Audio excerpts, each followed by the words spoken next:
Welcome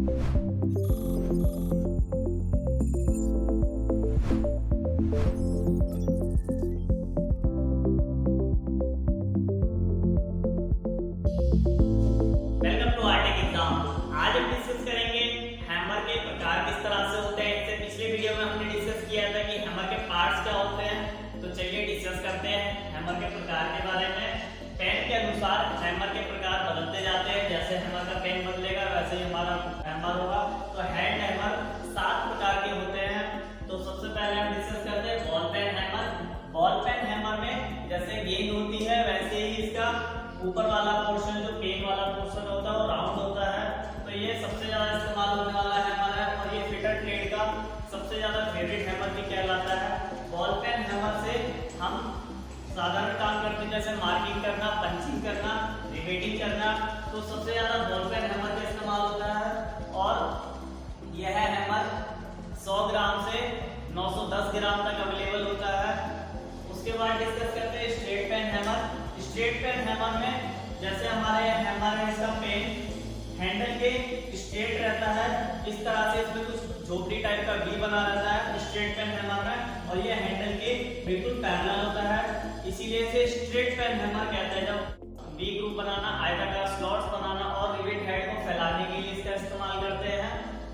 then इसी की तरह एक क्रॉस पेन होता है। जैसे जहां पर हम हैंडल का इस्तेमाल कर रहे हैं तो ज्यादा लीवरेज मिल रहा है, कई बार हमें ज्यादा लीवरेज नहीं मिल पाता, तो अकॉर्डिंग टू वर्क हम क्रॉस पेन हैमर का इस्तेमाल करते हैं। जो काम हम स्ट्रेट पेन हैमर से कर सकते हैं वही क्रॉस पेन हैमर से भी हो पाता है। लेकिन स्ट्रेट पेन हैमर में काफी लंबा लीवरेज मिलता है, उस कारण से हमें कई बार लीवरेज नहीं हो पाता, जगह स्पेस कम होता है तो उसमें हम हैंडल को इधर घुमा पाते हैं। तो उस कंडीशन में क्रॉस पेन हैमर का इस्तेमाल किया जाता है। इसका इस्तेमाल भी वी ग्रुप बनाने, आयताकार स्लॉट्स बनाने के लिए किया जाता है।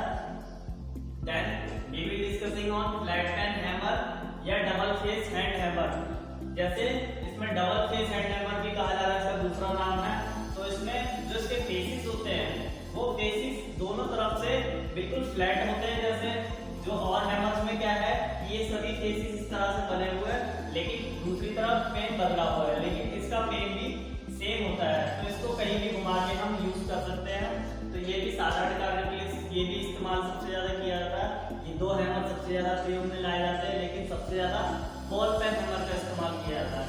क्लॉ हैमर में जैसे इसका इस्तेमाल कारपेंटर द्वारा किया जाता है। जैसे कारपेंटर कोई लकड़ी में कील गाड़ देता है तो वो कील आधी फंसी रह जाती है, उस केस में कई बार कील निकालनी पड़ती है तो प्लास से ज्यादा शक्ति लगती है और कील का हेड भी खराब हो जाता है।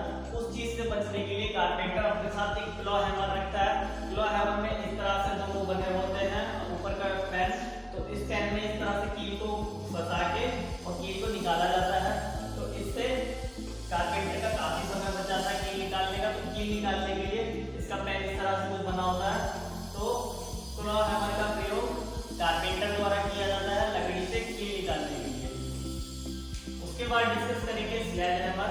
स्लेज हैमर जो ये हमारे नॉर्मल हैमर होते हैं ये होते हैं 100 ग्राम से 1.5 किलो तक, और स्लेज हैमर 1.5 किलो से 10 किलो तक होते हैं। हमारे हैंड हैमर जनरली 1 किलो तक रहते हैं। 1 किलो के बाद जब हमारा हैंड हैमर का वेट बढ़ जाता है तो वो स्लेज हैमर के अंतर्गत आ जाता है। स्लेज हैमर से भारी चोट मारने के लिए इस्तेमाल करते हैं।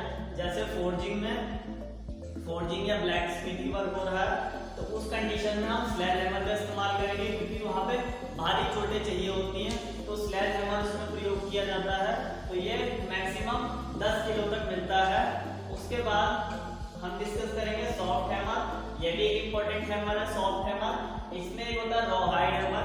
रॉ हाइड हैमर जब कोई पार्ट फिटिंग बन गई है, उस फिटिंग में जब पार्ट में जो फिट होती है, फिट कई बार हमारी क्लियरेंस फिट ना होगी, कई बार ट्रांजिशन भी होती है या फोर्स फिट भी होती है। तो उस फिटिंग में जब पार्ट को फिट किया जाता है तो रॉ हाइड हैमर से उस पर चोट मारी जाती है, जिससे फिनिश पार्ट पर किसी भी तरह का डेंट ना लगे और पीस हमारा रिजेक्ट ना हो। उस कंडीशन में हम रॉ हाइड हैमर का इस्तेमाल करते हैं फिनिश पार्टों पर। Then mailing hammer. Mailing hammer generally कामों के लिए इस्तेमाल होता है। जैसे वाइंडिंग होती है, वाइंडिंग के कोर्स को बिठाने के लिए हम मेलिंग हैमर लगाते हैं, और नॉर्मल कामों के लिए हम मेलिंग हैमर को लगाते हैं जहाँ पे हल्की चोटें चाहिए होती है।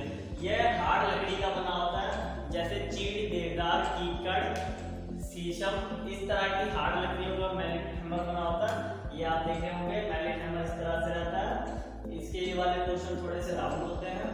देन नायलॉन हैमर में इस तरह से ये पूरा नायलॉन का होता है, क्योंकि आजकल प्लास्टिक का यूज सबसे ज्यादा हो रहा है, तो इसीलिए नायलॉन हैमर यूज किया जाता है। इसकी अपेक्षा ये ज्यादा ड्यूरेबल और रिलेबल रहता है, तो इसीलिए नायलॉन हैमर में दोनों तरफ से स्टील ग्रिप्स लगाई जाती हैं। वो स्टील ग्रिप्स क्या होती है, इसको फटने से रोकती हैं ये दोनों तरफ, और इसका प्रयोग किया जाता है हल्की चोटों के लिए।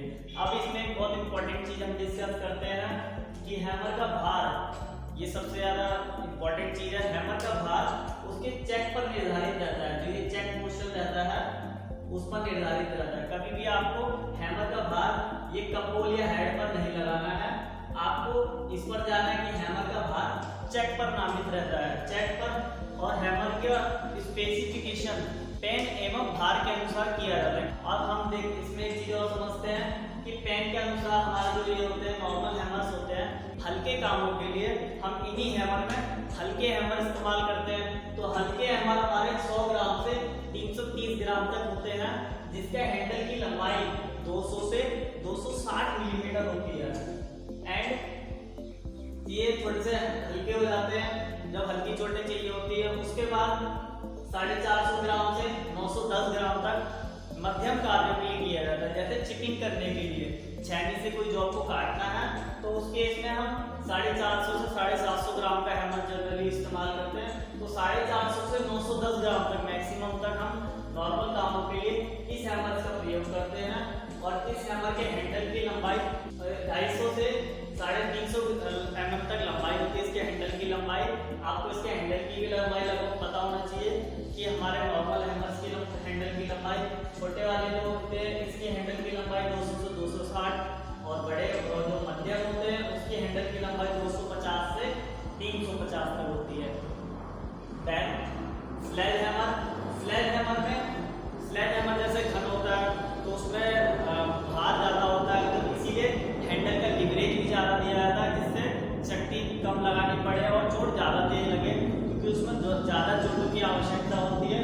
तो उस कंडीशन में हैंडल इसका 385 से 450 मिलीमीटर लंबाई का उपलब्ध होता है। तो कार्य के अनुसार हैमर का चयन किया जाता है। आशा करता हूं ये वीडियो आपको अच्छा लगा और इस वीडियो से कंटेंट से रिलेटेड आपको काफी कुछ समझ में आएगा। अगर आपको इस टॉपिक से संबंधित कोई डाउट है या आपको कुछ समझ में नहीं आया हो तो आप मुझे कमेंट बॉक्स में जरूर कमेंट कर सकते हैं, और हमारे अपडेटेड वीडियो के लिए जुड़े रहिए। Thanks for watching. जय हिंद।